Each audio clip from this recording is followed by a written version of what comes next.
I see quite a number of our colleagues have joined us. My proposal is, as I invite the moderator for the day, Engineer Paul Kioko, that we have a short but meaningful inputs from our two colleagues, Engineer Loach and Emerita. So, Director, I think you can take that into account, as well as Engineer, and as well as Emerita Jacqueline Waihenya. And then Engineer D'Souza will probably, without having discussed at depth with you, bring you into that group, just to share a quick observation of what you have read in the bill, given the history of adjudication within standard contracts, and also given the SIAB present adjudication program, which is UK leaning. I'm sure people will benefit from that. And most importantly, open it then up to the plenary. I think that's what I'm hearing, that the plenary has made contributions, and they would like a greater room to discuss some of those contributions that they've made. So karibuni sana to everyone. Moderator, it is with great pleasure that I welcome you. I know he's joining us all the way from, I'm not sure whether he's in Seko, the southeastern part of our country. There is a university there. But if he's in Nairobi, he'll also tell us he looks like he could be in a cold Nairobi. And then he will introduce his panel. I think a moderator will give you the leeway on allocating the time that we have. And then, of course, to open up the floor, we're also looking out at the charts, just in case anyone has a comment. You'll see that the title of our discussion today is the Construction Payments Adjudication Bill. And you'll see the discussions will revolve around how it resolves payment disputes within Kenya's construction industry. So we have quite a number of practitioners. And it establishes certain mechanisms to increase efficiency. Does it do that? Are there comments that have already been made by our colleagues that we need to give verbal expression to in this webinar discussion? Are there comments right from the initial agreement to adjudicate? What do you think about what the bill says? What do you think about what it says regarding appointments and procedures of adjudicators? What do you think about what it has to say on the enforcement of adjudication decisions? That's where many times the pain has been felt.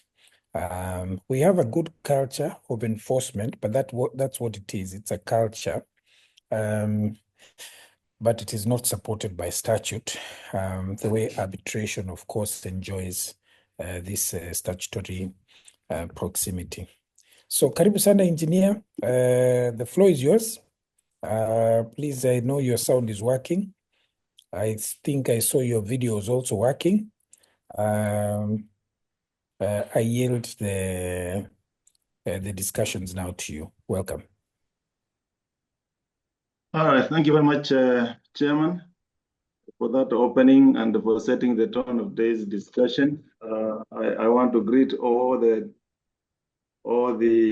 members who have been able to join. So I'm also delighted to welcome all of you to this important virtual forum, which is discussing proposed construction payments adjudication bill. And it's my honor to serve as your moderator today. My name is Engineer Paul Kioko, and I'm glad to have you on board. So now that the chairman has already explained most of the things to set the tone for today's discussion, mine is to welcome you and to just request you, for those who may not be talking, we will require to probably mute and follow through. If you have any questions, we will probably expect you to also post them in the chat.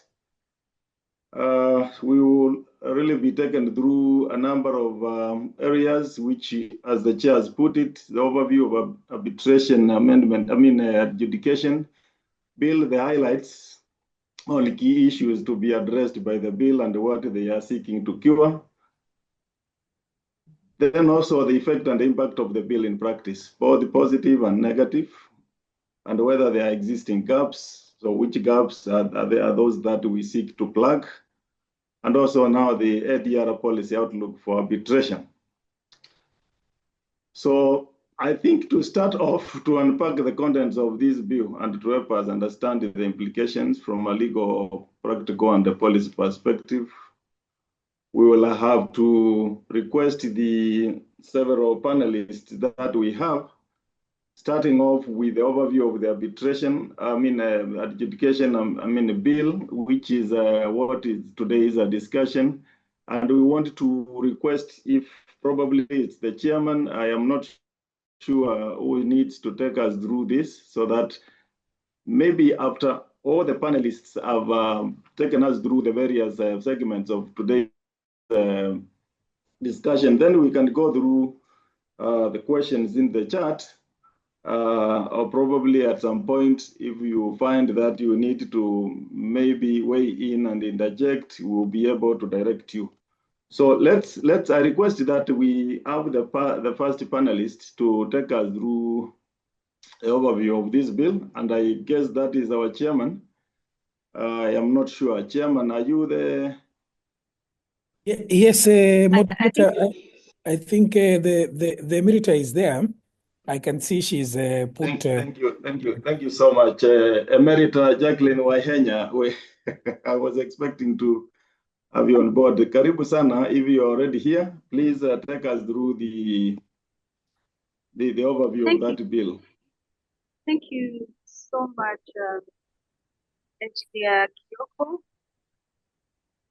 and also Chairman. I caught a few of the comments of Engineer D'Souza, and I think what I'll try to do is to start from where Engineer D'Souza left off, and I also got a few comments by Chairman. For the benefit of those who may not know me, my name is not Emerita, my name is Jacqueline Wahenya. I just happen to be the immediate past chairman of CIF Kenya branch. It has been an honor, and I also was involved in the National Steering Committee that came up with the National ADR policy, now session of paper number 4 of 2024, and I had the privilege of chairing the legislative proposal subcommittee which developed the bills that we're discussing currently. And the bills really try to breathe life and keep the policy teeth. The policy is overarching, and it considers different sectors, and the construction sector was one of those that we identified in fact, it's the only one we identified to provide a legislation to guide and direct the growth of construction education, that's the resolution in construction law, or within the built environment sector. And it was an exciting bill to come up with. And initially we had called it the construction education bill, but you'll find that in the session of paper, it acquired a new designation. And if you look at it, it is now called the construction payments education bill, largely to address the comments that the engineer D'Souza. So this bill is not trying to create a completely new way of resolving the construction sector. It seeks to build on what is already in place. And we recognize that dispute resolution in the construction sector can be either of types, either contractual. Can you hear me? I can see Asmina saying that the sound is not very clear. Can you hear me? Yes, we can hear you, yes, except in a few occasions we are not able to get you very well. Oh, I'm breaking. You may proceed.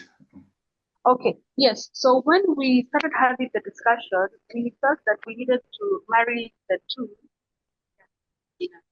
Asmina is my colleague down in Mombasa, so I have to take care of my constituents there as well. So when we started the discussion, we identified that we could have a statutory approach to what the UK has, Wales.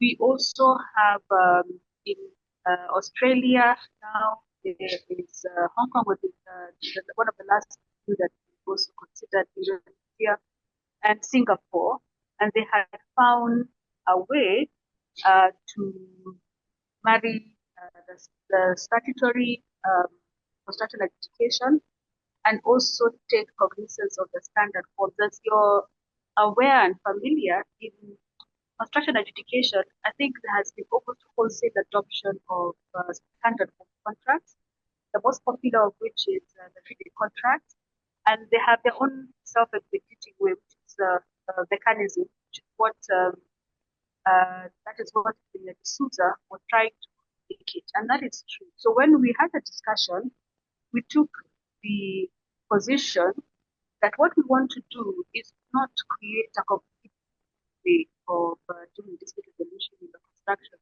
sector, but to provide a statutory framework so that when we interact with construction adjudication, it could be at the point of there is an existing agreement. The agreement provides for construction adjudication. So then the next question becomes who is going to adjudication. So there are provisions relating to identity, the qualifications, who's supposed to appoint, so that we have a construction appointed body, and such as CIF does currently. I think we have the highest and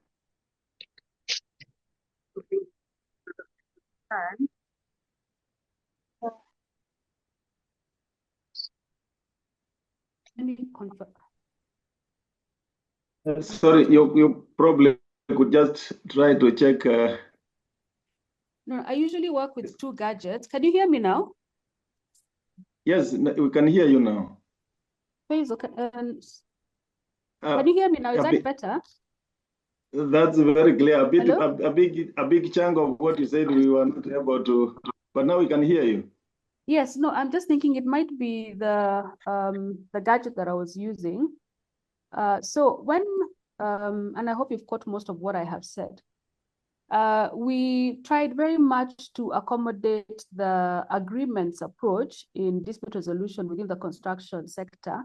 And what we said is that we would start from identifying the standard form contracts. I'd mentioned FIDIC. I think in Kenya, we also do the JIBCC. The JBCC, I beg your pardon. So what we wanted and what we tried to adopt for our country and our jurisdiction is first of all to define the key terms in construction adjudication. Starting with the adjudicator, we have introduced a new animal called an adjudication certificate and also an adjudication decision. And then to talk about things related to the expenses of the adjudicator. And then the key thing, which is the foundation for any dispute or any engagement, is the adjudication agreement. And the key thing about the adjudication agreement was to enable parties to refer matters relating to payment disputes.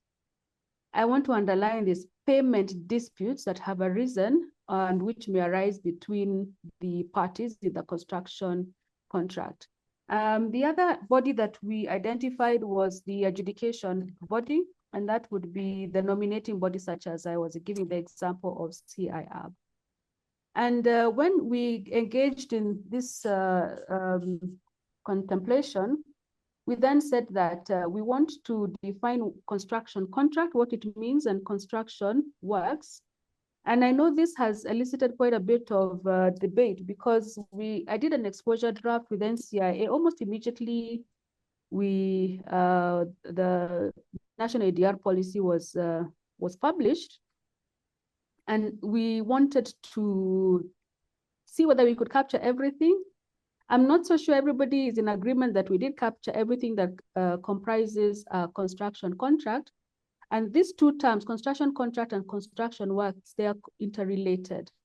So technically, the construction contract is anything that is to carry out construction works. And they have been defined to build, to erect any structure, edifice, fence, wall, chimney. You can look at the bill, and also roads, harbors, railways, canals, aerodromes, irrigation, control works, electrical, mechanical, bridges, viaducts, dams, reservoirs, culverts, all the way to just basic tunnels and even reclamation works.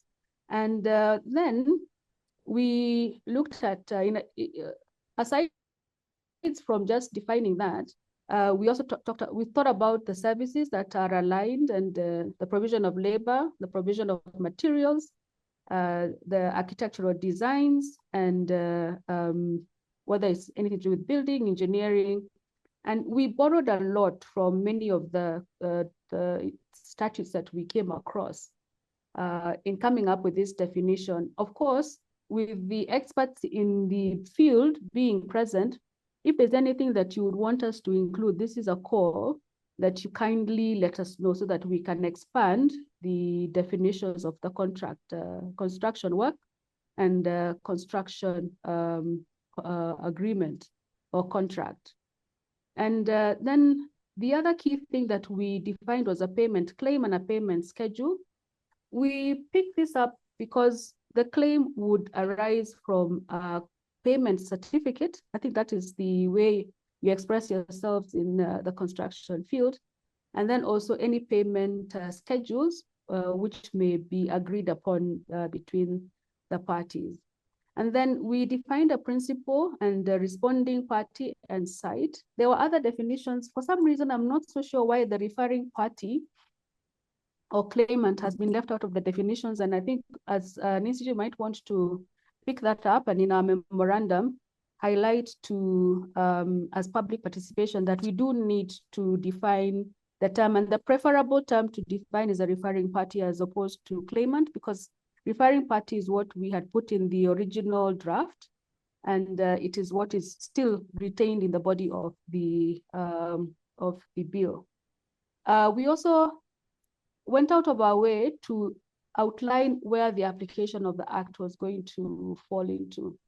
And we said that it applies to a construction contract, whether or not the construction works are carried out wholly or partly within Kenya. Now, that's a very, very wide definition. And I'll talk about the people who work in this field, whether that definition works for you or whether you would want us to either limit it, but I think it's as expansive as it can possibly be the way it is couched in this particular aspect of the application. So however, you look at subsection 2 and 3, we did specifically look at those agreements where there is another form of adjudication for payment disputes that is provided.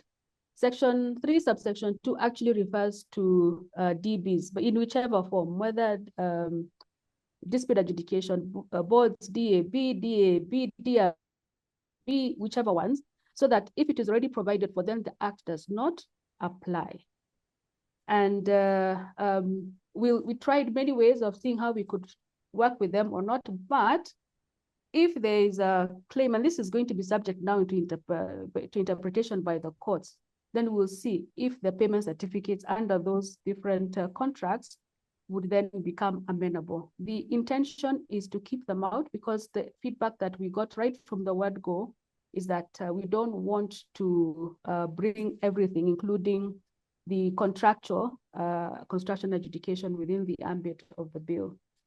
So part 2 refers to the agreement to adjudicate, how it looks like, what it's supposed to be provided.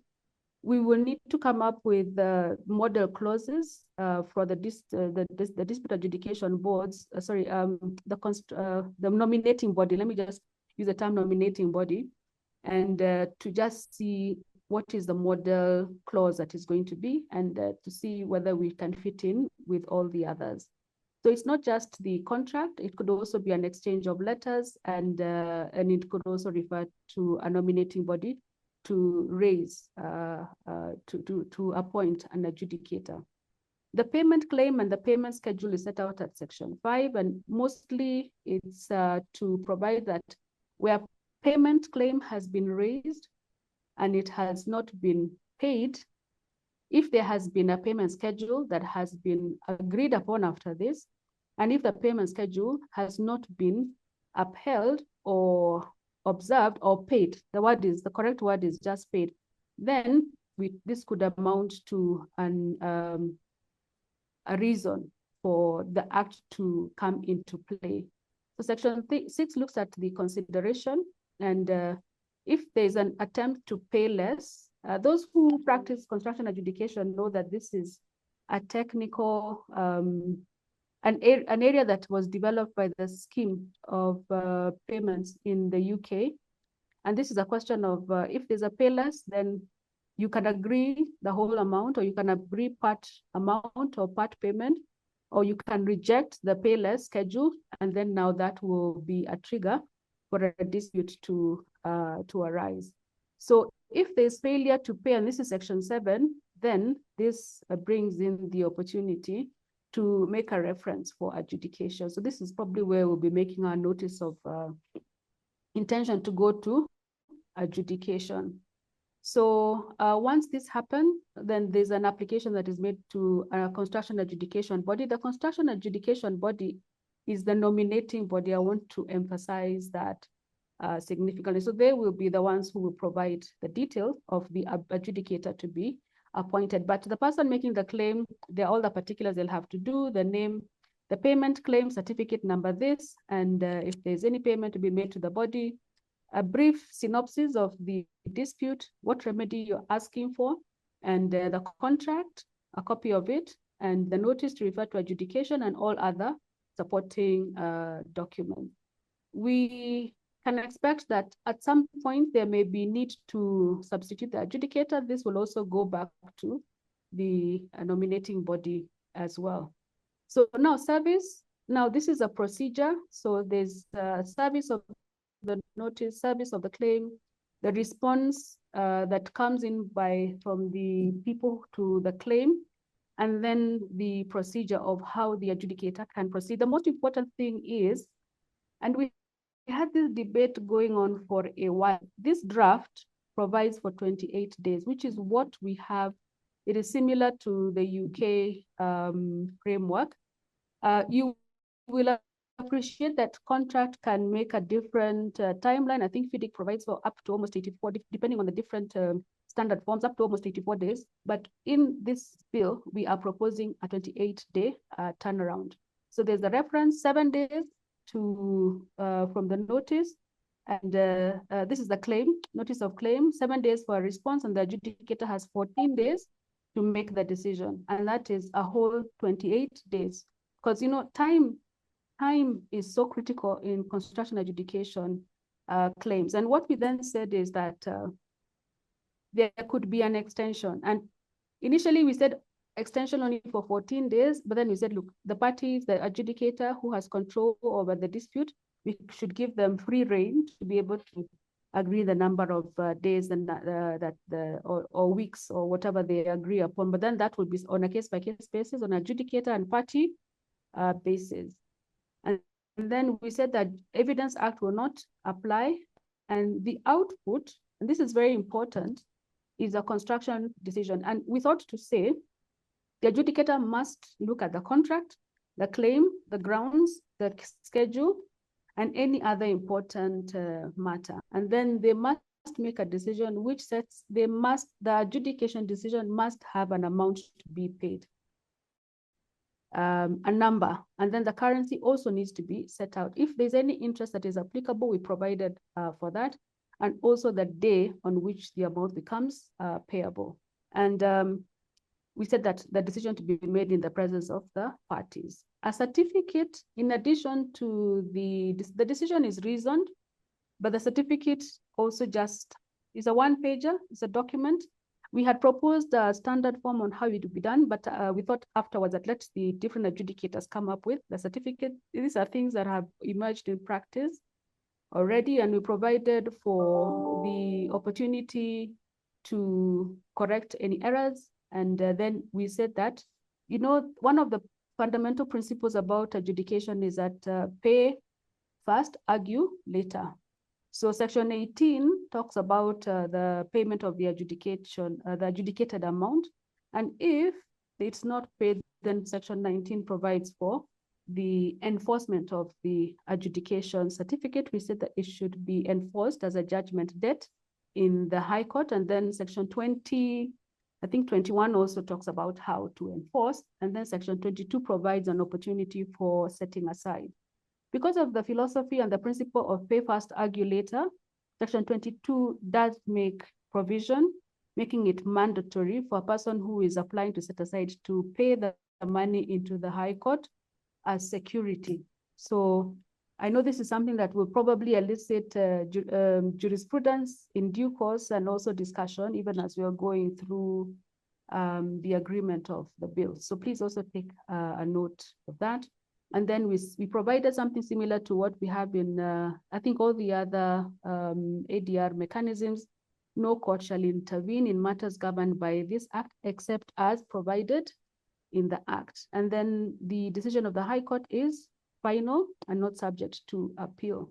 Part 3 talks about adjudicators, what qualifications they have, how they must comport themselves. They must be impartial, they must be independent, and they must be accredited to an construction adjudication body. And these reports by the construction adjudication body will be sent to the National Dispute Resolution Council that is formed in the sister bill.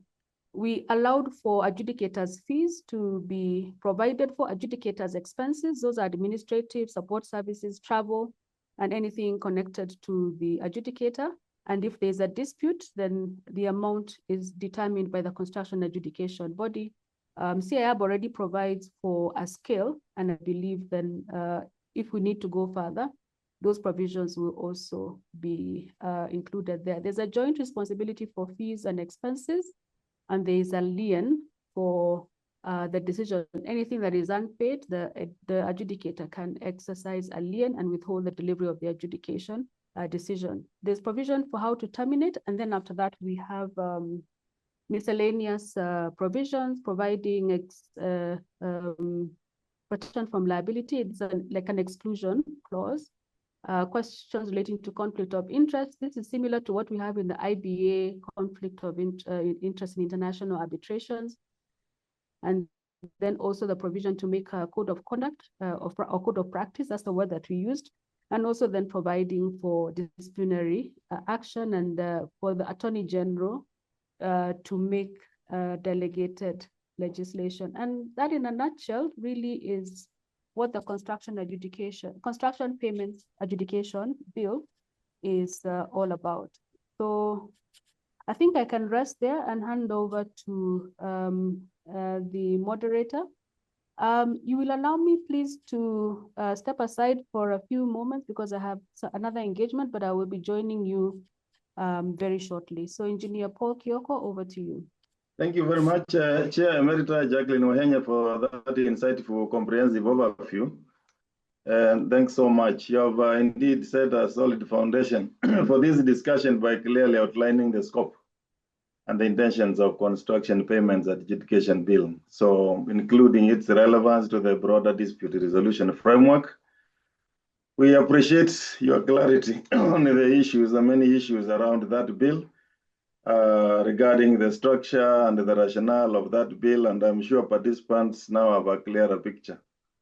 So we need to proceed to unpack the subsequent provisions, and I'm sure the next one has to do with highlighting the key issues addressed by the bill, what gaps it seeks to cure, and the specific mischiefs in the current regime that the bill responds to. I need to be guided on the next panelist. I am not sure, Chair.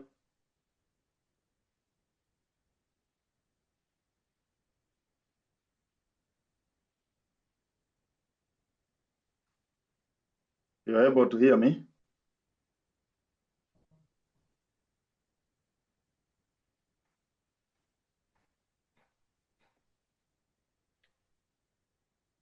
You can hear me, Mr. Chair?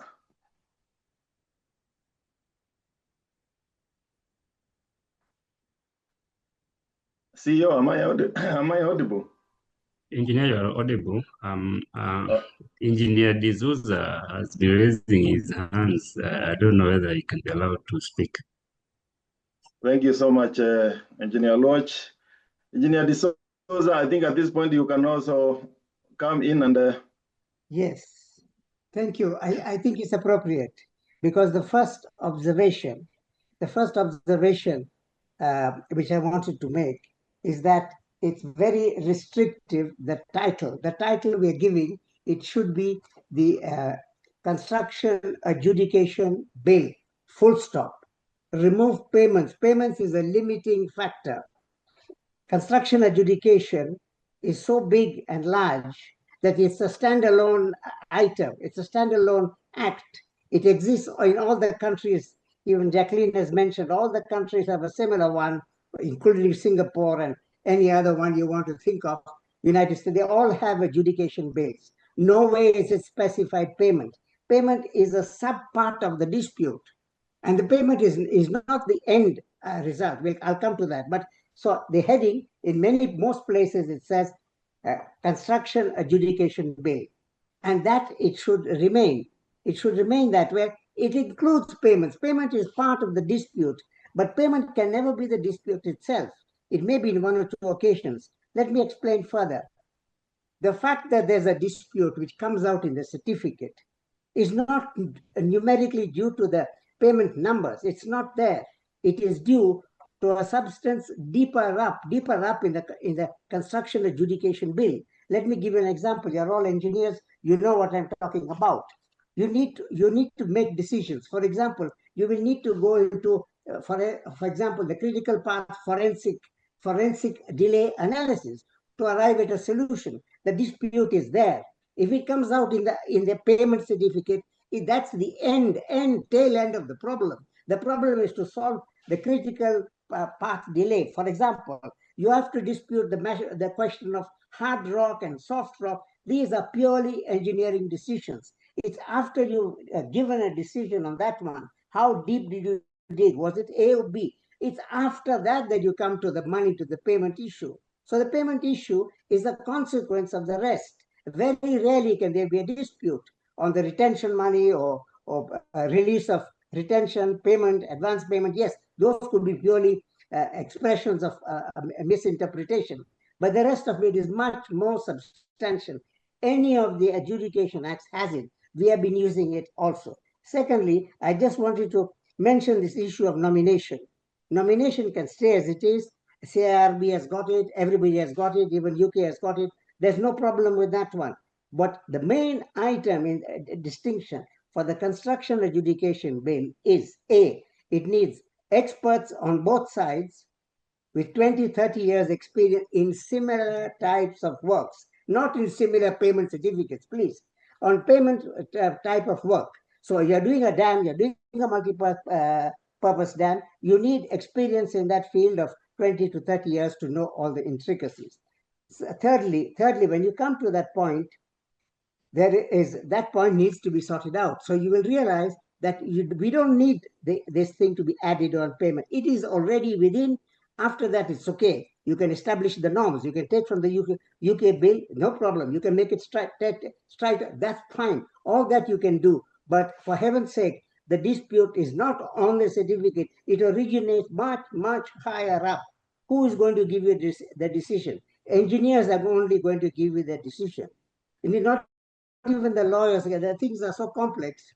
You get into such, in the modern type of construction, you get such complicated one. Which instrument did you use? Did you use, how did you fix the tension bars inside the rock to strengthen the rock? Those type of decisions. How did you go? You're paid for soft rock, you're paid for hard rock, you're paid for overbreak. Who's going to decide this one? The lawyers, no. You need to go inside. In fact, the Japanese are leading in that field. So I stopped there. I just want to go to another point. The other point is when the nominating body, there are bodies, the international contracts, FIDIC contracts, which are taking place in Kenya, a very, very big East Africa, international contracts, and I have been part of them. But you will not find me all of it in the CIRB, or NCIA has given me, yes, one or two big ones. Those you may find. but the others you will not find because of two reasons. First, the two parties have to approve you. The two-party engineering experts from overseas. This is an overseas international contract. Nairobi International Arbitration Center, international. So you have to accommodate these international contracts, and therefore international lawyers, international arbitrators as well, provided they have the qualifications. When you come to the question of qualification, these people are more expert and they check what you've submitted. All that you said there has to be submitted in writing. And the people on both sides are very highly expert to scrutinize it. And I can tell you that they can reject, and they do reject the government part. I have represented the government on 4 or 5 occasions, not because of other, because the other party who has to approve sees my CV, sees the works, and says, yes, the next day is approved. So I'm saying the question is, we say we don't have people with that experience, probably, but it's a cycle. It goes round. We have them. We've done them. We've solved the biggest contracts here. I have got one arbitration award of $40 million in Tanzania, which you know is the which is the one of the airplane, the famous one of the airplane. I myself sorted it out in the end with Magufuli. So I'm just trying to tell you, but these you won't find. Why? Because the international contracts are confidential. We cannot advertise, and we are signed there. We get an award, we cannot publish in the newspapers. So you will never see it. You will believe that the big international contracts are not being done in East Africa. They are. My friend, they are. But we just have to be, it doesn't have to go always through the institute. If the two parties agree, and that's the biggest nominating body you have, the two parties agree, and the two appoint the chairman. There are three arbitrators normally for big international contracts, although you may have one. I've been cases where they say they want one. Full stop. So I stopped there because I could carry on forever, but I leave it now. Just to give the introduction, let's call it arbitration, construction arbitration bill, like all other international companies and conditions of contract and everything, Singapore included. I've also got a case in Singapore also. So just to tell you that these things are there, you won't find it. You won't find it in CIRB, or you'll not find it there because it didn't go through CIRB. The two parties agreed to take the dispute somewhere else. Sorry, that's it. Thank you so much, Engineer D'Souza, for that incisive, elaborate description of how we should name this bill. And for the record, you are saying that as far as you're concerned, it should be construction adjudication bill. Yeah, sometimes it is mentioned like that. The previous act was like that. We have our own construction bill, rules, arbitration rules. We have them all, CIRB. But besides that, we could use those also, but that's not the need. We can choose our own. That's not a problem. But in fact, when other people come, they come with other rules. So we have to follow the rules, international rules for the contract. Thank you very much, Engineer. Grateful. I can see in the chat Nicholas Gitau, who says, me too, there are other disputes in construction that are not necessarily money claims, e.g., a declaration that the contractor is entitled to extension of time to avoid the payment of liquidated damages, and so on and so forth. I think from there we can go to the next part, which is highlight of the key issues addressed by the bill, the gaps, and what it seeks to cure. And I'm sure the next panelist is Engineer Alwach. Engineer Alwach, karibu sana. You can take us through that. Thank you so much, my colleague and our web moderator, Engineer Kyoko. I hope you are able to hear me. Yes, we can hear you clearly. Thank you so much. Thank you, my senior Engineer D'Souza. That's very insightful submission. Actually, at some point, I look at it and I ask myself, if at all we were just to talk about payment, then we will have involved more of accountant and financial analyst rather than talking about construction and such kind. But thank you for your submission. Thank you, Emerita Waihenya, our sitting chair, Wayne Mkuma. I've seen Senior Counsel Ohaga also in the meeting. Thank you. I know at the end of the day, I probably also want you to say something, being one of the architects of this bill. And without much ado, I think the presenters that have talked ahead of me have done a bit of some justice to it. I was trying to recollect, like the Malaysian Act of 2014. It is called Construction Industry Payment and Adjudication Act.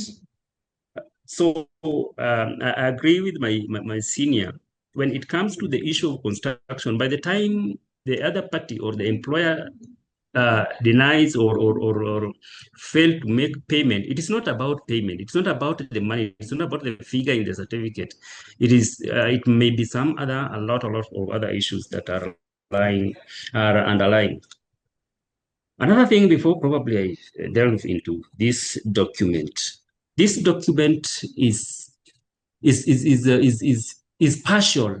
It is not addressing the matters that are affecting the construction industry because, one, it is talking about mainly the employer and the contractor. But in the construction industry, we have another party called the consultant.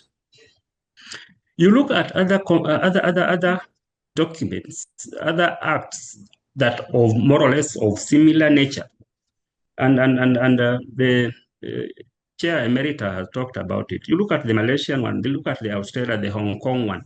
It is very clear. And that one, we fell short of it in the definition because when we talk of construction contract should have two different definitions, which I submit should be included in this bill. One, construction works contract and construction consultancy contracts, so that we have the two being addressed separately. Why am I submitting on this? Simply because when the contractor is on site, is being supervised by another party called the consultant. Now, if at all we are talking to address the payment of the contractor, who will address the payment of the consultant? Or where will the payments of the consultants be addressed? Or the consultant is not expected to be paid? We look at the FIDIC, the Red Book, is very clear. The design responsibility lies with the with the client. And that is why the client brings in the consultant.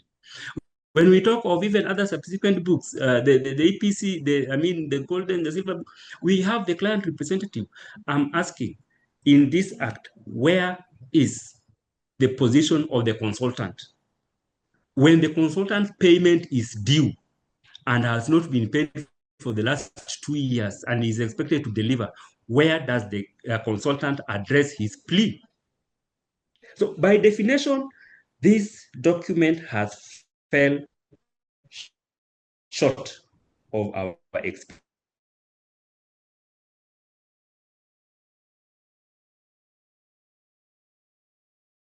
expectation. Number two, I think the out of this definition. And as a result, we are likely to create another problem rather than solving the real issues that are affecting us in the industry. And the problems that are likely to be created may be bigger than what we have at the moment. Looking at definition, we have, I hope all of us have this document, probably so that when I'm referring, probably we can be walking through together. I'll take the shortest time because I want to open the floor for discussion and for debate. Page 3, this is the definition. Right. We are talking of construction contract. I'll walk us through step by step, and if you have the document, we'll just move together. And just allow me also to save time so that I don't take the lone share of the presentation today. Sure. Yeah. What I'm saying is that this document has defined construction contract. The definition of this construction contract and the definition of construction works, there is a serious problem. I'll expect the construction contract simply to mean a construction work contract and construction consultancy contract, so that we also have a definition for construction consultancy contract. That's my submission. There are a number of definitions that are not that have not been put into this section. Like for instance, when that the adjudicator must be appointed days, including weekend, including holidays or what? That definition is not here. I'll not delve into that so much. Another issue that I have is council. Council has been defined as National Dispute Resolution Council established under Section 5 of the Dispute Resolution. I have the Dispute Resolution Act bill here also. Section 5 says there is an established a council to be known as the National Dispute Resolution Council, which is an incorporated body. The council shall consist of the chairperson, who shall be qualified to be appointed by the as a judge of the High Court with an expertise in ADR, no problem. Representative of the judiciary, representative of the Attorney General, representative of faith-based organization, representative of the Kenya Private Sector Alliance, representative of accredited consumer organization, and 4 nominated by the following bodies: LSK, Chartered Institute of Arbitrators, AAK, and Kenya Bankers. My simple question is, where is the space for engineers? I leave that to the drafters. I move to the definition of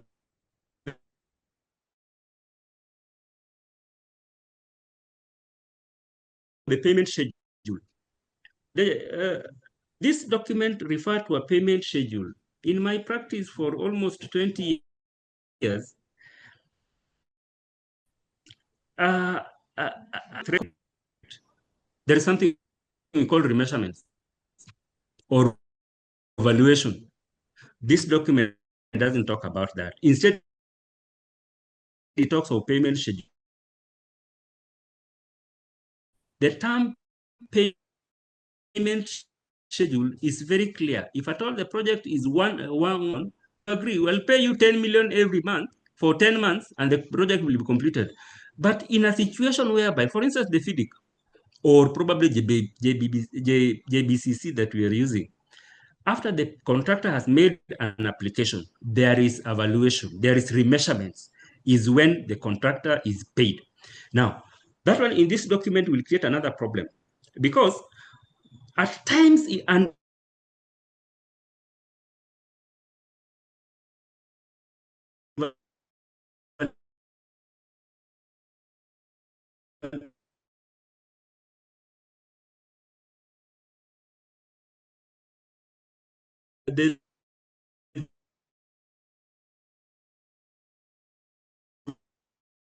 that one triggers an adjudication. I see a problem there because payment should be based on work done, or in most cases by the virtue that contractor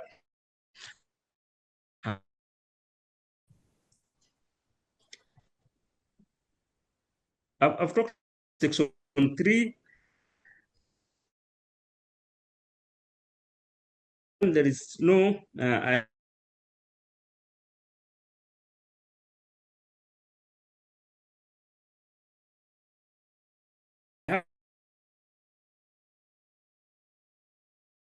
have no big issue enforcing like that.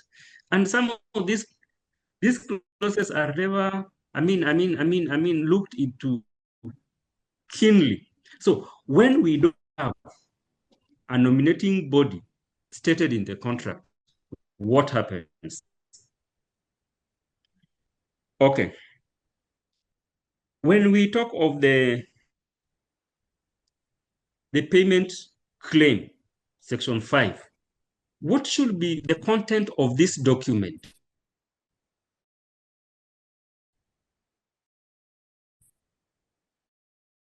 You know, a contractor can just, or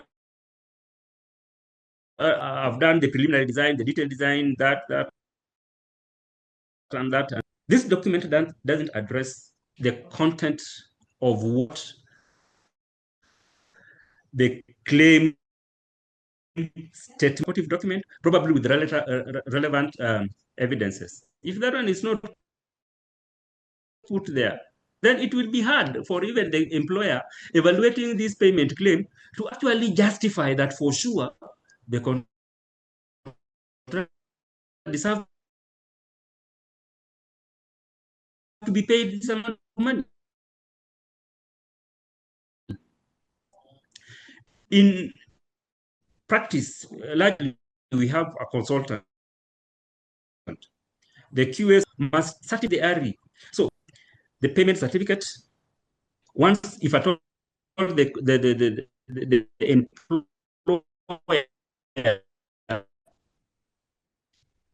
rejects uh, uh, uh, state that it will pay less, then that one understanding. Because if that goes like that, then now and again we will have more disputes. The contractor will just look at what he has done, and probably he doesn't also have even qualified personnel, and say, okay, I've done 80% of the work, I've done 80% of this, now I'm percent. Yet, that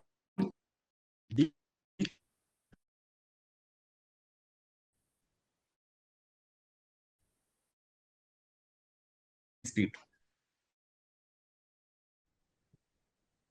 The issue of, of, of uh,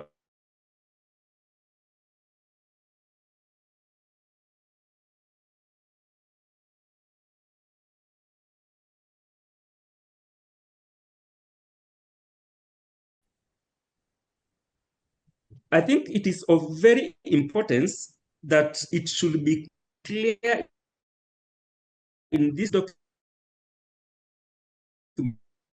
that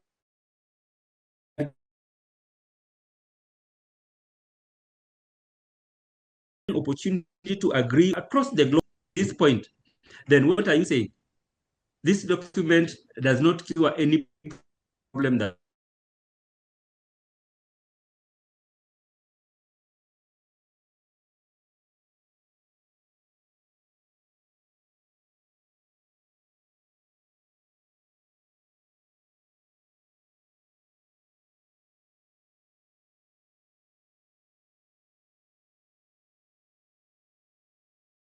adjudicator has conflict of interest, not qualified or all that.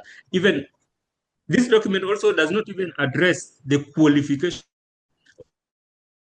of the adjudicator. I think that one my senior engineer D'Souza has also addressed.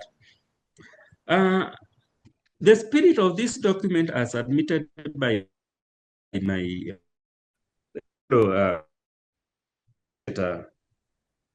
former chair, that it seeks to have the adjudicator make a decision within 28 days. And it addressed that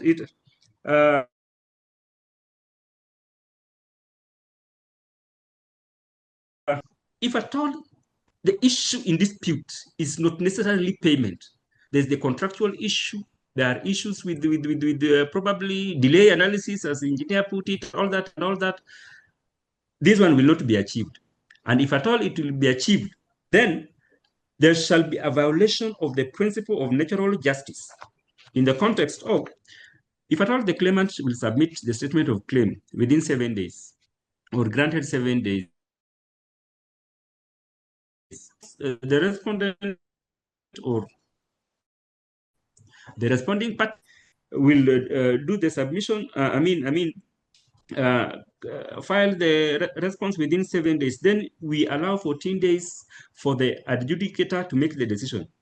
Why is it that the claimant is not given mandate or authority or leeway to reply to the defense of the statement of claim? And if at all is given, how long?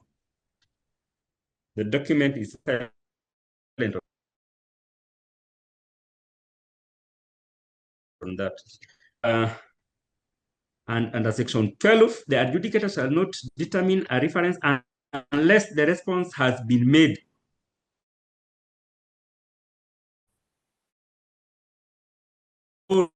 the period for specified under Section 10, what Section 12 is saying are totally different things. Section 12, better part of it is trying to address the issue of fairness, but it is not. And that is why I say the issue of natural justice. The other party will have a mandate probably to apply for, to set aside the adjudication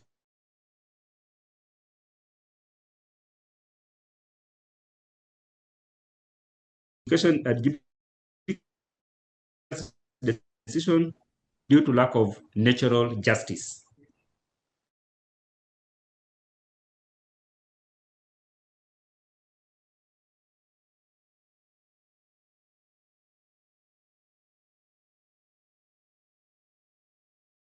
I mean, the responding, the employer has just gone silent. What happens? Yes, he said that the adjudicator will take 14 days just to make a determination based on the submission of the claimant alone. That one is a problem that must be addressed and must be cured by this act. Section 15, Section 13, no much problem. Evidence Act, that's okay. Section 15, decision, the adjudicator shall, okay, make reference to the contract and all that. No issue. I have a problem with the decision of the adjudicator. Section 15.2, and especially C, the rate and type of interest, if any, payable on the amount. In my understanding, the adjudicator should be a neutral.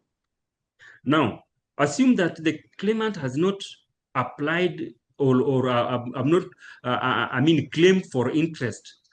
Where do I drive my authority to award interest? Sincerely, I think this will form a ground for some rogue adjudicators, people, just to apply an arbitrary percentage, and this will create a lot of problem in the industry. So if the other party has not applied for interest, just keep off, because whose dispute or whose claim am I building? Who am I defending? Who am I executing his case as the neutral? So if at all you are giving me mandate to apply interest, if at all the interest rate is 2%, I'd applied 2%, or it is 15%, I applied 30%. And you can imagine how stringent this document is. Pay now, argue later. The adjudicator has made a mistake. Instead of 15, he has applied probably 25% interest. The other party has applied for correction of the award. The other party has applied for the award to be set aside. He's mandated to, first of all, deposit that amount of money into the adjudication, construction adjudication body before the application for setting aside the document is hard. So we are trading in a path whereby some rogue contractors or some rogue parties in the contractual engagement will reap out of it and go scot-free. When it comes to adjudication certificate, another issue that I have here is, and the chair said, that we are looking at a scenario whereby the adjudicator certificate will just be one page. Of course, what you've stated here as to be contained in the adjudicator certificate can fit in one page. I have no problem. But the issue is, on what ground is the adjudicator stating the amount which he's stating in the adjudicator certificate? My submission is the adjudicator must state reasons. The decision must be reasoned decision. Or else I'll just sit, or probably rogue ones will just sit wait 14 days, and then peruse through the document and peruse through the other document, because it's just one page after all. I'll state, okay, I'm looking at these two documents. You applied for 15 million, you applied for 10, rejected this. I want 15 million. Why are you, on what grounds, what basis?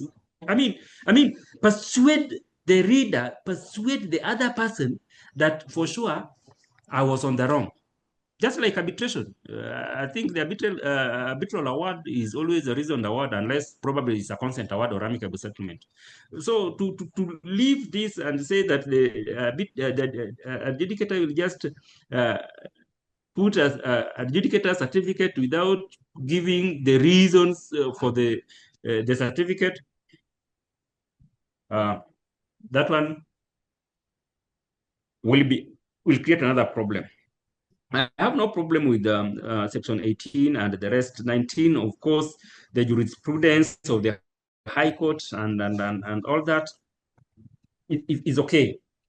Now, I go to Section 22, reason for setting aside an adjudicator certificate.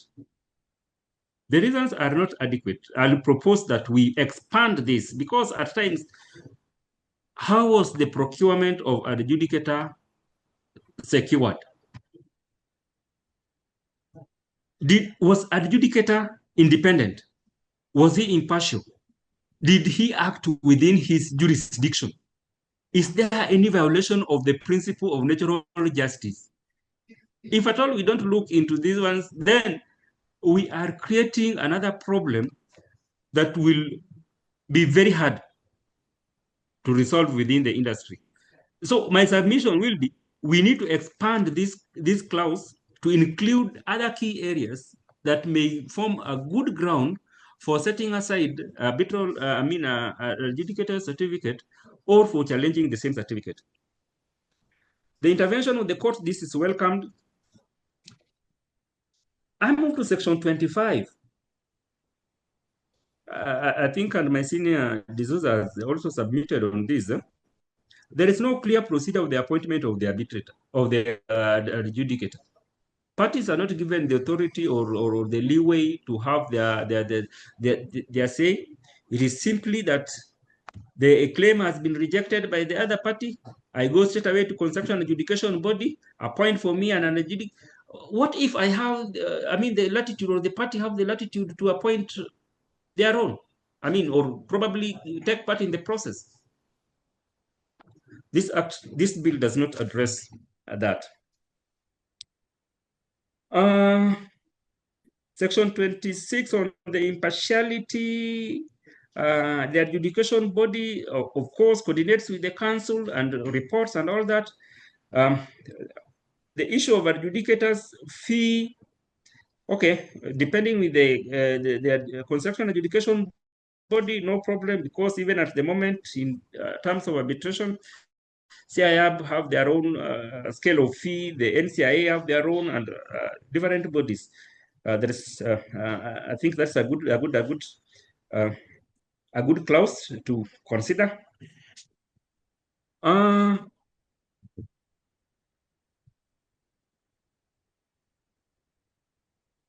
Now, there is another problem again. When it comes to the payment of the adjudicator, in arbitration, the parties will pay me the deposit first. I can ask for further deposit. And when the award is ready, I have the authority to withhold the award until, until I'm paid. But then with adjudication, and this adjudication, this bill say that the adjudicator will present the decision before the parties. My question is, will I call the parties in a meeting, in a conference room, to present to them the decision, or I will call them to collect my certificate? And if so, that is the case, then who pays me and at what time? Yes, parties are both liable for my payments. But then, again, if at all I make my decision later than the date that we had agreed, or the date the act stipulate, what happens? Is my decision null and void? And if at all it's null and void, am I entitled to payment? The act is very silent on that. Then again, this act again exposed the adjudicator because it is silent on that fact. I'm very sure my legal practitioners will submit on this. At the end of the day, when I have discharged my duty as an adjudicator, can I be called later to appear as a witness in a court of law or in arbitration when this matter is submitted before an arbitrator or before court of law? What is my safeguard? Yes, it has talked about briefly on the liability of the arbitrator and of the adjudicator and the adjudication body, but it is not clear. It is not explicit. It creates a room for legal battle somewhere. So, in my opinion and in my submission, we need to close that, and by that say that the adjudicator shall not be entitled to appear before, or shall not be allowed to appear before, let's say, a arbitrator or court of law to defend himself on the decision that he has made based on the construction adjudication certificate.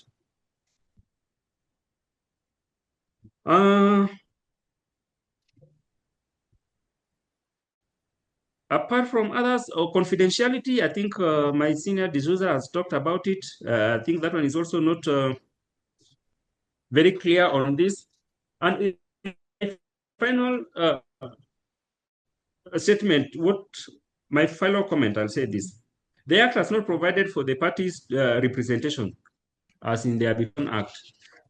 In the context of, I think this Act should be all inclusive. Is the party allowed to be represented by a lawyer or by any other person? You know, when we talk of other jurisdiction, look at the Malaysian Act. It is very clear. The parties can be represented by anybody of their choice.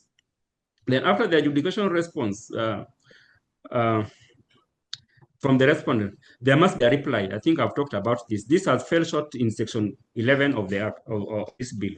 It is also not clear the Act when the adjudicator need to make his or her decision. Of course, that one is also not very clear as per se. It's talk of 28 days, but the 28 days is just, you know, it gives some leeway of when the respondents has submitted the response to the adjudication, application and all that. But it's not explicit of how many days should the arbitrator take to, the adjudicator take to make his and if at all, so the binding nature of the adjudicator's decision, when is this decision open to being overturned? We look at other jurisdictions, the Hong Kong Act, the Malaysian Act, the Australian Act. It gives a very clear, circumstances in which, if at all a party is dissatisfied with the adjudicator's decision, it can the party can either go to High Court, can settle the matter by amicable through arbitration. The document does also not provide for consolidation of the proceedings. Assume that I have multiple payment claims that have been pending, have not been addressed by the employer. What happens? Can I co-join them or consolidate them to one adjudication claim? There is no provision for adjudicator's deposit. I've talked about that. The Act is very silent on the confidentiality. My fellow D'Souza talked about that in details. The adjudicator should be given some powers and jurisdiction. This document has not is not very explicit. What are the powers of the adjudicator? What is the limit in which the adjudicator can exercise his or her authority? Is he able to do site visit?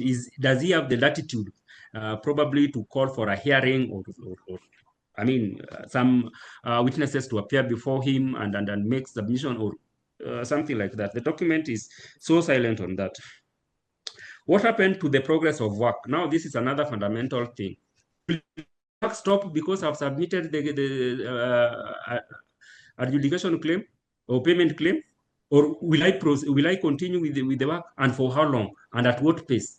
Other jurisdiction has very explicit detail on this. The other party can give notice of slow performance or slow progress and something like that. But our document falls short of that. Finally, in the absence of terms of payment in the construction contract, what happens? This document is not explicit on those kind of questions that I've raised. Otherwise, it is a good move. It is a good platform for debate, and I'm very sure if all of us seated here at least pick one or two areas to comment on and probably submit on, I'm very sure we'll have a very good document at the end of the day. And to me, my pride will be at the end of the day that Kenya will be the first African country to have an adjudication act in place and probably to practice. We will move away from the contractual adjudication and probably head to statute adjudication. I think with that, I get back to my colleague, Engineer Kioko. Probably we receive comments now from the floor and probably some Thank you, Lodge, indulgence. for that detailed presentation. I cannot thank you more. I now understand why it is captioned debunking and demystifying. Yeah, of course, you have pointed out to practice in other jurisdictions, gaps in the proposed bill, and a few other areas of interest. I am sure, the participants are taking note of that. We will be able to go to the chat in a while. Having said that, and I think Engineer Luoch, you have touched on various areas of interest that we had actually planned for today. In number, which is highlighting the key issues. You have also gone into the impacts, the positive and the negative impacts of the bill, pointing out possible gaps and what needs to be addressed. I cannot summarize that, at the moment, because I think the content was quite a lot. Yes, and the existing gaps. So I think from here, we probably need to invite our chair, Professor Mutuma, to take us through the other policy outlook for this bill. Sorry, Engineer Kioko, I think I saw he's put his hand down. Engineer Cherono. Sorry? Engineer Cherono, yes. Engineer Cherono, sorry for that. I did not see that. Please, you're welcome to weigh in. Thank you very much. I'll be very brief. My name is Engineer Cherono. Now I can see it, yes. I hope I'm audible, and allow me to be very brief. My two senior colleagues have done quite well to raise most of the issues, and I hope they can be documented in writing. I just wanted to weigh in on a few issues, and some of them in concurrence with what Engineer D'Souza had said earlier on. If you look at the objective of this act, of this bill, if you look at the bill, it talks about an act of parliament to provide a mechanism for dispute resolution through adjudication in construction industry to facilitate the recovery of payment and other remedies for disputes in construction industry and for connected purposes. If you go through the whole bill, it doesn't capture the spirit of that preamble or that objective of the dispute. And in my view, we need this adjudication bill should be able to resolve any dispute. As earlier on said, we've narrowed down a lot to issues related to payment. And just for avoidance of doubt, disputes are not only always generated by contractors. Employers also generate disputes whenever they are aggrieved in a contract.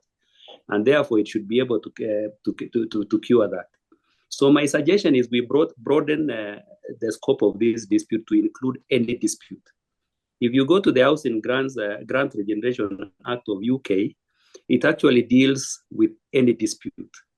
I'm raising that because there will be some contracts, say, for example, a contract between a main contractor and a subcontractor, which do not have mechanisms for resolving those disputes.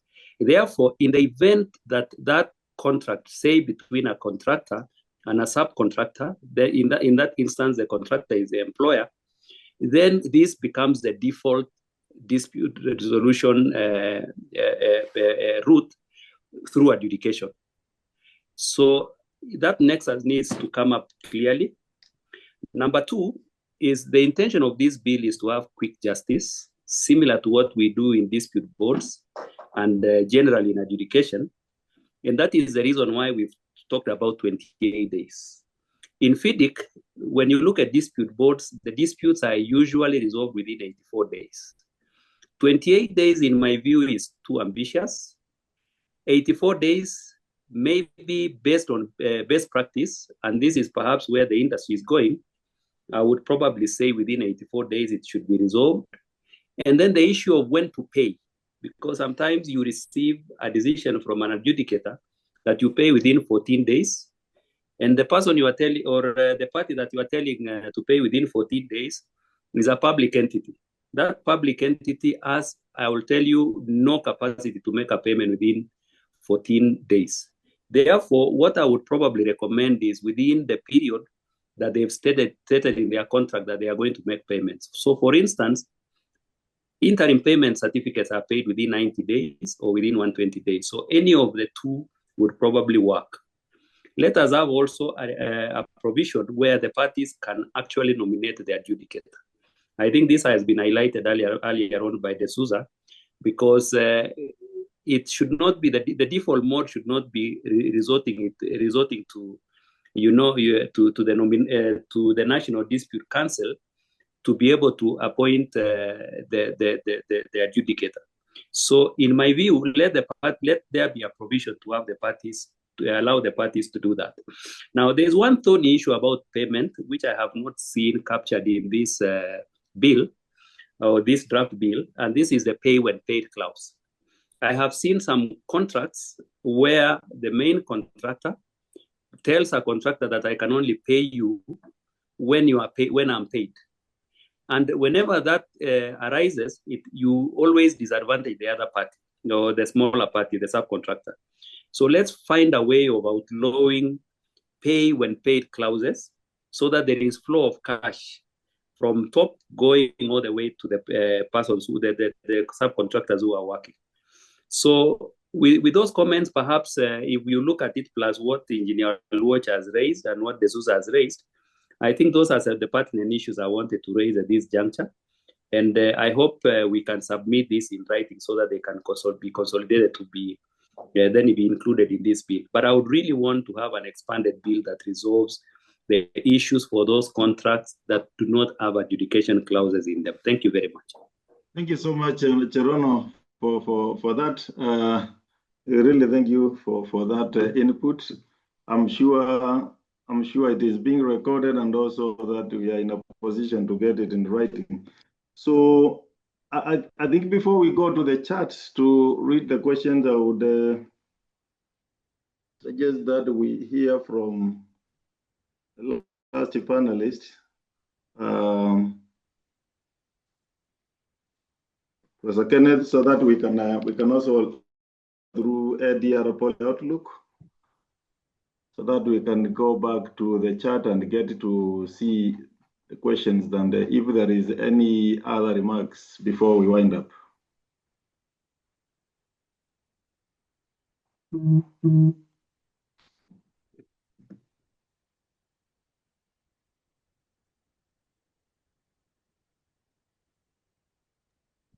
Chairman, are you here?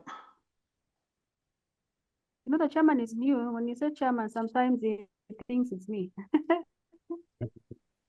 Oh. Sorry. Kenneth, For the chair, I see the yes. chairman of National Steering Committee, Senior Counsel John Ohaga is present. Maybe you could give him a chance to say something. Endly, yeah, he could weigh in on the discussion as we wait for CFJ. All right.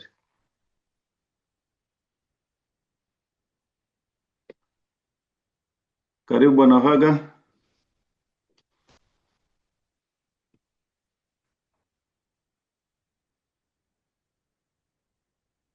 Are you able to hear us?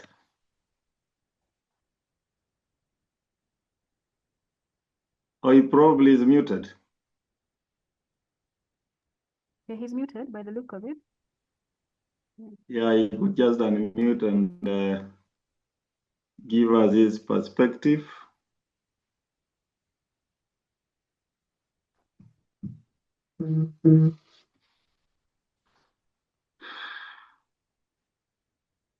As we wait for I think the second even Engineer to take us D'Souza through. want to say something. Huh? Yes, can I say something? Just a small point. The small point, if you're hearing, are you hearing me? Yeah, I can hear you. Okay, so I'm saying the small point is the following. Once we use the conditions of contract, okay, any of the conditions we use, JBC, the FIDIC, European Union, any conditions we want to use, there is always the law of the contract, okay, and the law of the country. Now, we are in 2025. We have the Kenya Constitution, 2010, and we have the supreme law, which is the Constitution.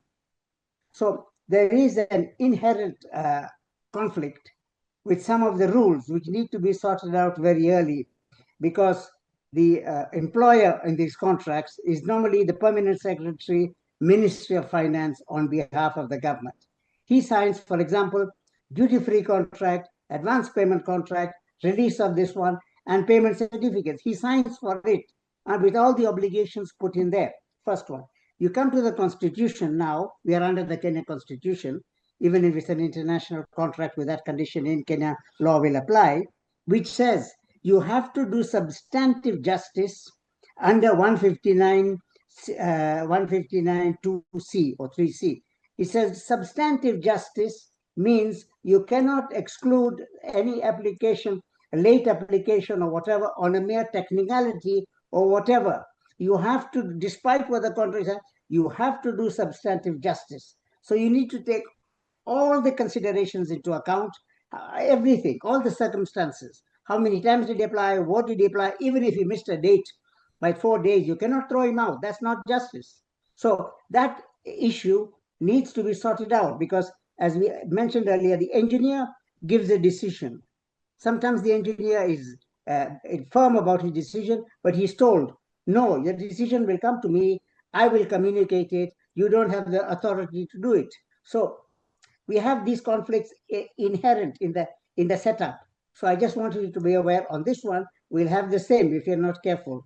The Constitution, the first lawyer will come around and say, this one, you are not doing substantive justice. The whole thing says, by this date, you're thrown out, finished. And that doesn't apply in Kenya anymore. That's it.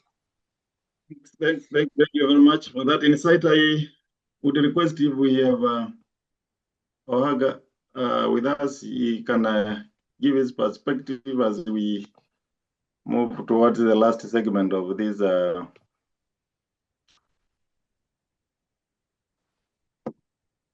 We have Ohaga around.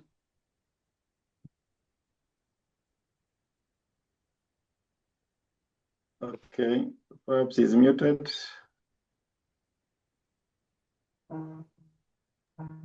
Chairman Kenneth Wayne. He also seems to be caught up. I'm also trying to inbox him. All right. I just wanted to weigh in on this question of a general approach to construction adjudication, or the construction payment adjudication. And I think this is a question that we need to ask ourselves very deliberately, because there is a whole school of thought within the built environment who prefer that the Act only be confined to payment disputes. And I think that is a model that we adopted from Singapore. And it is something that we need to respond to the Attorney General through NCIA, so that we can be very clear on what model or what frame we want our statutory framework to take, because that's a fundamental question. And this is a question that I want to throw to the built environment, the engineers, the QSs, architects, and everybody else who is within that spectrum and system, so that we know what we are putting in our memorandum, because we can't have two conflicting points of view. That is a fundamental question that needs to be addressed. I like many of the comments that were made by Engineer D'Souza, as well as echoed in quite a bit by Engineer Aloj, and the questions also on the chat. So if we can resolve that, we'll be moving one step closer to having a system that actually responds to the practicalities on the ground. I like the comments that were also made by Engineer Cherono on, I like this outlawing pay when paid clauses. That's, I think, an important issue and question that we must address even as we are responding and sending our views to NCIA. Now, the timeline, we also need to agree on that. 84 days under FIDIC seems to be the prevailing viewpoint. But the truth is, we've been able to do adjudications within 28 days. It is possible. It has been done. We have practical experience. This is also what happens in the UK under the Housing Grants Act, that whole framework.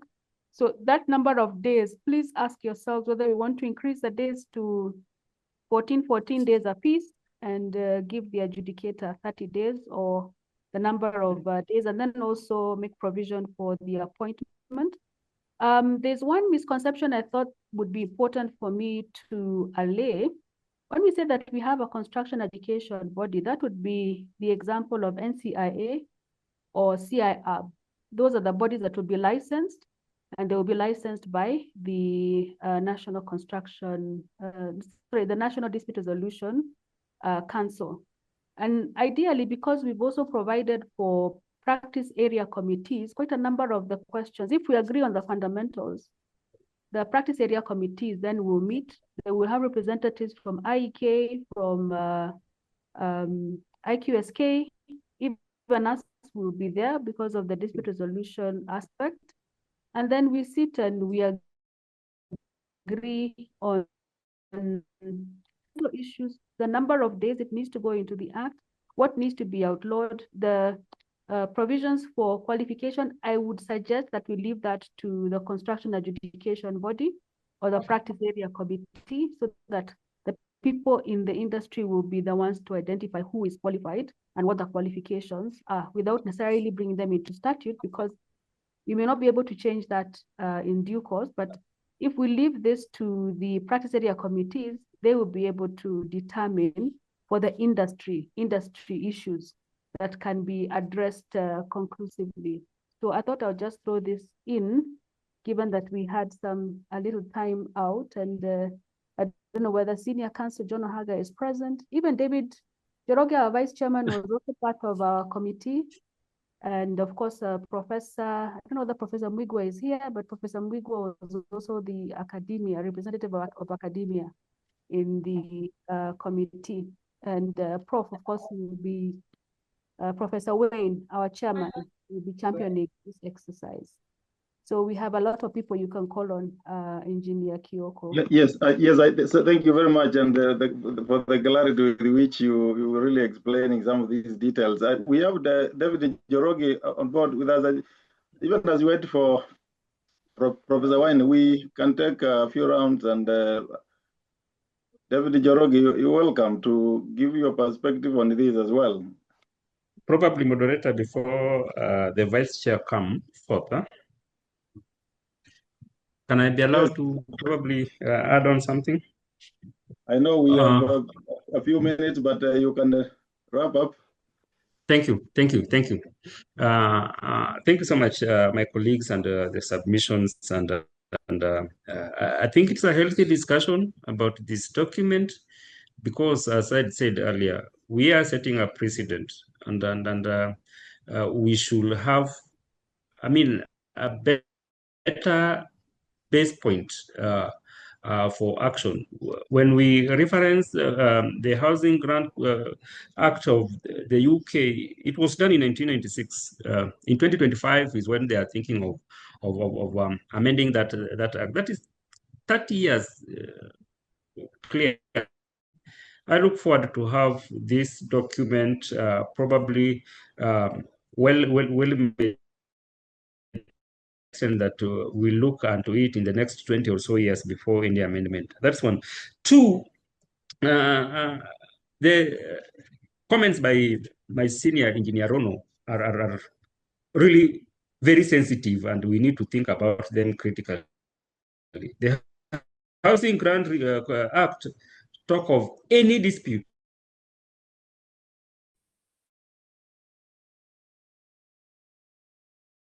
and preamble here also talk of any other remedy. Limiting it to payments alone is a problem.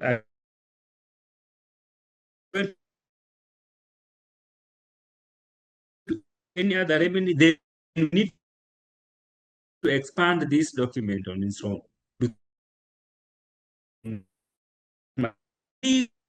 A maximum of like another 14 days by agreement, request by the consultants and the Vice Chair, David Njoroge, please, would you be kind enough to also give your perspective as we move towards winding up? Thank you, my brother, Engineer Kioko, for moderating the session. And I think this is the true spirit of public participation. And ours as CIAB was basically to provide the platform for members to come and share their views, engage with the experts as we are doing today. And I truly note that this is a highly technical area that engineers, and you have come out strongly. How I would urge that even within your organization or your professional body, that you can have a memorandum with the views of the engineers to be taken into account when the public participation period is closing up. But we would be, of course, we have taken note of the feedback that has been shared by the eminent engineers and participants and the panelists. And we truly hope that going forward, the discussion will bring forth value into the construction industry. It is quite pleasing to hear from my brother, Engineer Luoch, that we would be the first in Africa to have a construction act. So it's a first of its kind, and we are called upon from our various ADR spectrum and practitioners. We feed in and we give our views to it so that we can make it a better bill, so that it can serve the industry. The construction industry, by and large, produces most of the disputes around arbitration. And we need to get it right so that we can have a safe seat in Nairobi, so as to attract even the international arbitration in the country. So this is a welcome move, and as CIAB, we continue to provide this platform. We will also be compiling our final report about the feedback, and we also urge our sister bodies to also weigh in so that the stakeholder voices can be heard from the different quarters. Thank you. Give it back to the moderator. Thank you very much. Thank you so much, Vice Chair David Njoroge, for that input and for even suggesting that the built environment should be able to bring in their memorandum. I'm aware NCA is working on something around that area. Request Engineer Lodge to also whip the other members from IEK and the rest, even though he has been able to articulate most of the issues in this forum. And if you allow me, I can read quickly through the questions before the chair comes in. There is a question from, or rather a comment, I do not know, from Councillor Toto Chakara, which says a more cost-effective option is to empower the National Construction Authority to promote ADR within the built environment sector. Empower the CS responsible for construction with the power to make relevant subsidiary legislation, codes, etc., for the benefit of the sector. The sector will then engage with their issues. All right, adequately. Ms. Sambo, another. So it says there is another one here. Let me see what it says. From Alex Kamau. Comment on section 14, the bill does not provide what the court should do following the outcome of the setting aside proceedings. Is it remitted to the adjudicator, replaced by a court decision, corrected by the court in whole or in part? Then Mark O. Oroko says that construction disputes have previously been handled sufficiently under FIDIC forms of contract, its forms, versions, and editions. Then DRC, as suggested, is quite incomplete. The bulk of that council should be subject matter experts from the built environment, right? Says that this construction bill is a good step, but it requires addition and some deletion, so it doesn't appear to operate in conflict with the already established trade usages. Otherwise, it will be I don't know, it will be another exercise, probably pointing out on the negative part of it. Then Kirimi by the GEA says, my question relates to the contention made that the Adjudication Payment Act should be retitled. I think he suggests adjudication payment bill should be retitled the adjudication bill or something, like I think it was also mentioned by Engineer D'Souza, with a view to preventing unnecessary limits to the scope of adjudication. Kindly indulge me here. The question is quite long. So my question is therefore, what would be the difference between adjudication and arbitration? If adjudication is expected to deal with complex matters beyond the mere payments. Secondly, how would complex matters be possibly determined and concluded within the short time frames? Yeah, I think that was mentioned at some point by Cherono.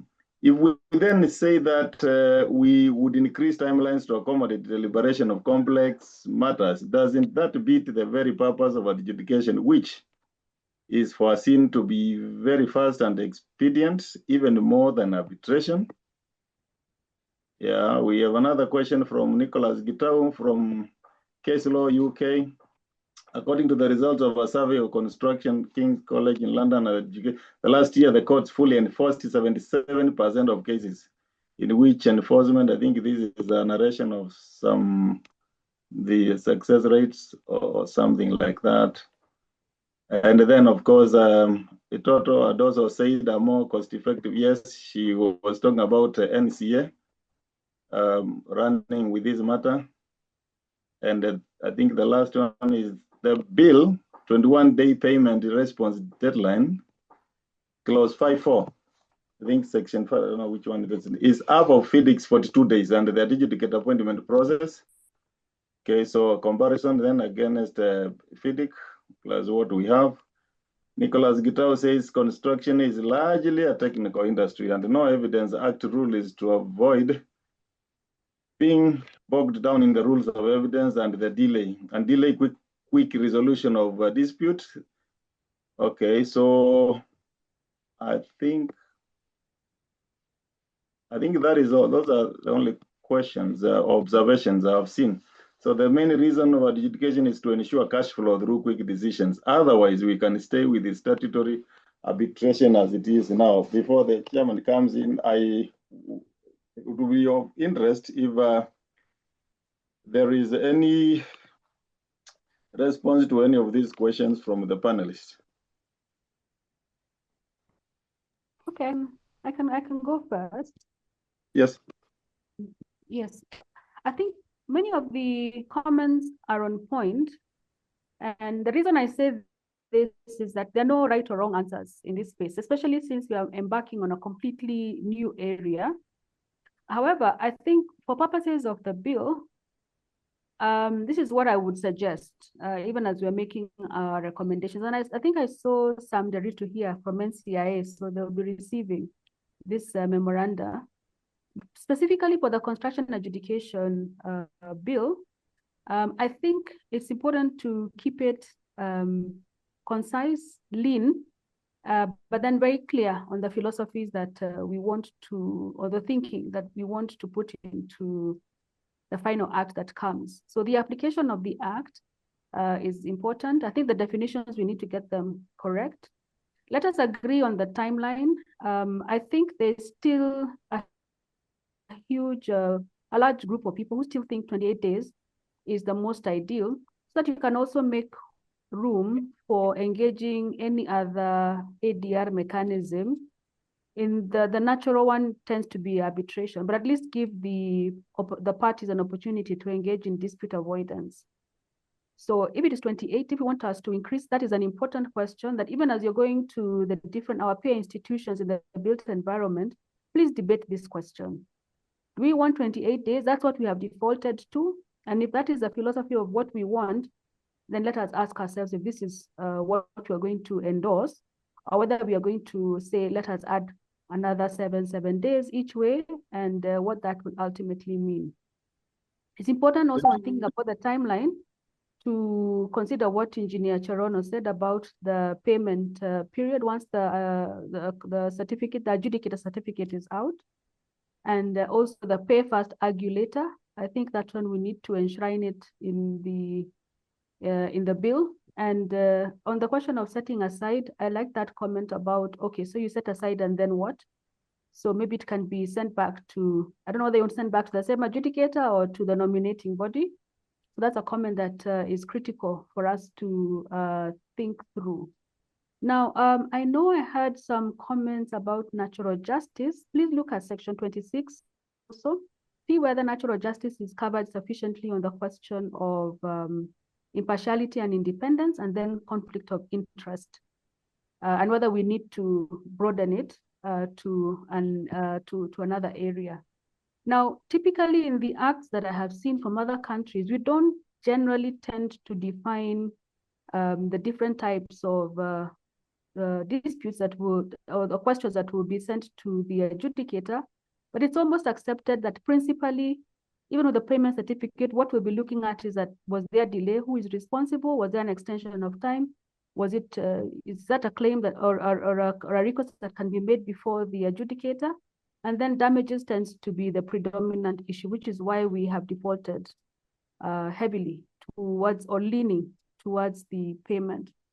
I think we can make that proposal to remove the term payment within the heading of the act, so that we can be able to squeeze in any variations of the delay, EOT, and the damages that would be consistent.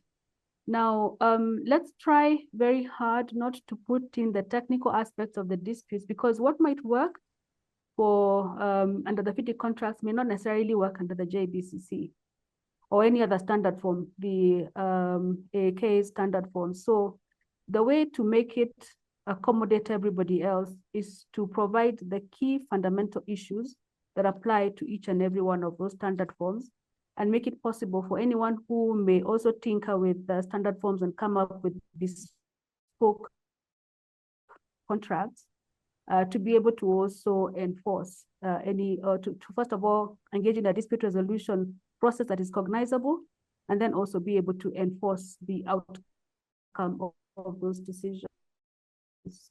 So it's an exciting, this will give us ground zero, and then we can be able to build our jurisprudence around this. The technical input of all our peer institutions in the built environment are critical, but please don't leave out the lawyers, because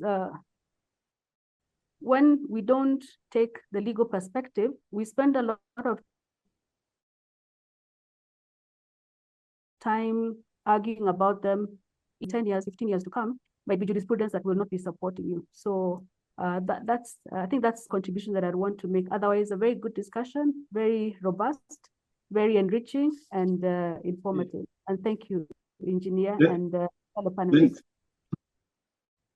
Thanks so much. Would you want to comment on the question of NCA, the Institution of Engineers, and some of the players in the built environment missing out in the leadership structure or something like that? Because it looks like it's an issue which is refusing to go away. Okay, this is okay. I know this is and I know this was a question that was going to come up because we spent so much time going back and forth. But now the senior counsel is here, I don't know whether he wants to weigh in on this, but we actually ended up engaging quite a bit on who is going to be in the National Dispute Resolution Council. And even by the time we came up with the final list, the chairperson has to be qualified as a judge. I don't think there's anything we can do about that. The judiciary also required to be represented, so too the Attorney General. And the faith-based organization was so that we could bring in the civil society.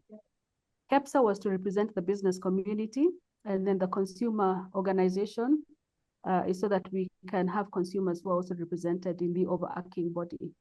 And then we'd have 4 other members. So the Law Society, CIAB, I think those are natural peer institutions that we expected to be present. For the built environment, and please understand that the NDC is cross-cutting not only for construction adjudication, but also for arbitration, mediation, and conciliation. So we were expecting, and we're expecting even that as we go into this engagement, the questions will definitely arise. And, you know, I mean, I was the person in the room who was fighting for AAK. I know that now, with the benefit of hindsight, there's the question of whether the engineers are represented. I know the surveyors, whether they are also represented.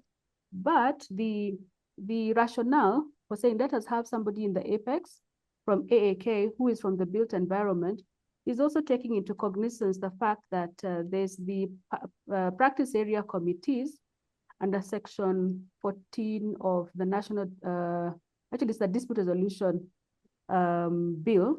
Section 14 says that there are as many practice area committees as will be necessary, which are going to be established by the council. But we specifically identified the arbitration practice committee, the construction adjudication practice committee, the mediation practice committee, the conciliation practice committee, and the community-based practice committee. It is expected that the construction adjudication practice committee will primarily comprise of members of the built environment with the different peer bodies that I hope are represented here today. So it's an overarching umbrella provision, and this is completely new area, and this is the first time we are having construction, let's say construction experts as now being represented at the apex level. And the apex is not only the National Dispute Resolution Council, but also the practice area committees. So you can appreciate that even now, when you have construction adjudication, it's done by IQSK, it's done by engineers, or if you follow FIDIC, there's CIAB involved, there's NCIA. I believe even the KISM, they're also interested in this area. So we have very many stakeholders, and it was impossible to be able to accommodate each stakeholder because the stakeholders who made representations on the first, on the baseline study, as well as the zero draft, were 600. There are 600 stakeholders. It's impossible to have a representative from each one of them. So it was a compromise discussion after quite an extended period of engagement. And this was felt to be fair. Of course, if as a peer institutions, you feel that this is not the fairest way to accommodate you, I believe that everybody, this is a DR, everybody should be given an opportunity to have their say, and then we reduce the final document into something that makes practical sense for all concerned. But my sincere apologies if any institution or profession feels that they were left out, but we engaged. Actually, that was the longest discussion that we had in the steering committee. And I know the chair is here and probably avoiding that discussion. So it's Dave, they are all here. But please appreciate the reasoning that went behind what we have come up with ultimately. Thank you, moderator.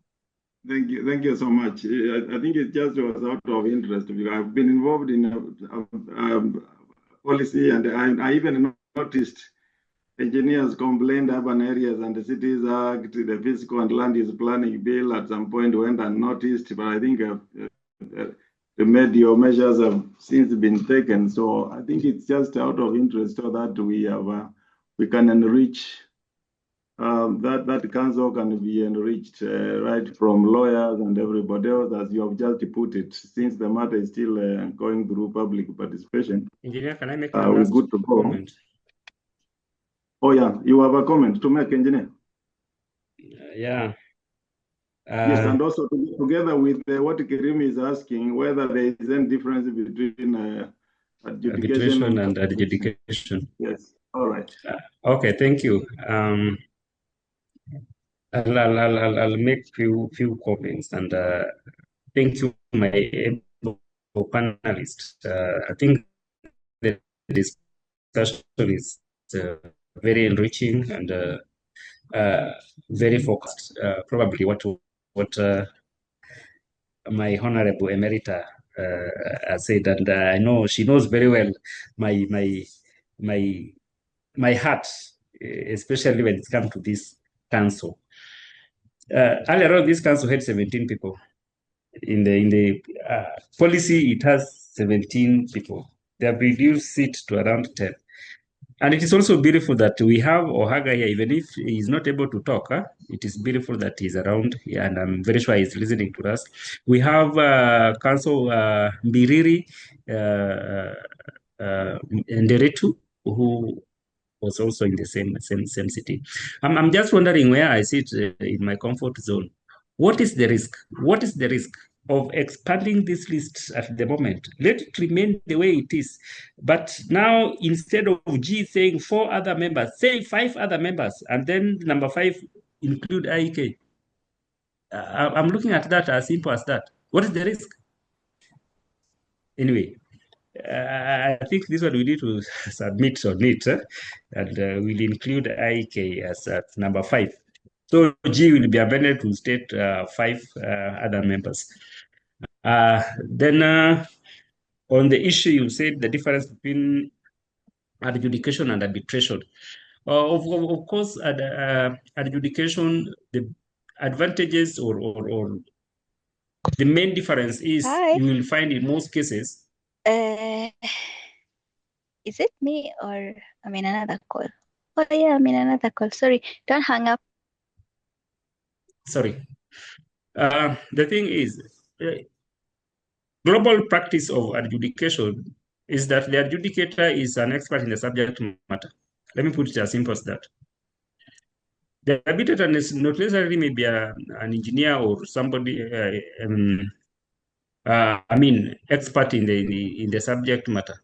But for adjudication, global practice, the person should be an expert, in the subject matter. Number 2, the speed in which the resolution is done in the adjudication is faster than the speed at which it is being done in arbitration. Of course, our Arbitration Act states that a party can be represented by any person.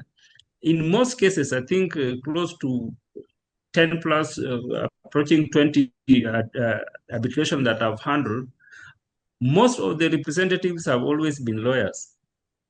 That one makes it engineers shy away from it and tend to think it's a lawyer thing. It is not. So looking at those perspectives, that is why I think the chair is very, very, very cautious and saying that we need to look at the time, adjudication, because this is a project at stake. Time is a factor. So if we push it to arbitration, it may take 2 years, but adjudication should resolve this matter within 28, 42, or 56 days. So that those are the main differences.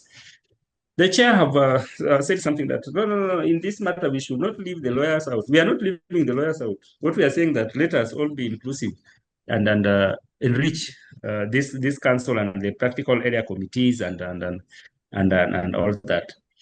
Finally, I am looking at this act. I hope that it will not be in conflict with other existing legislations that we've done. When we are talking of the payments, we are talking of the time and all that. We have Engineers Act of 2011 and with the respective regulations to support the act, which has been enacted in terms of even the fee and all that and all that. Just looking at this act and hoping that it will not conflict with such kind of other legislations, especially when it comes now to the definitions and the execution, especially on the payments and such kind of things. Otherwise, it is a good platform, zero draft, as Chair has put it, and we look forward to a more robust discussion to make this document a better one for practice in the country and across the globe. Thank you.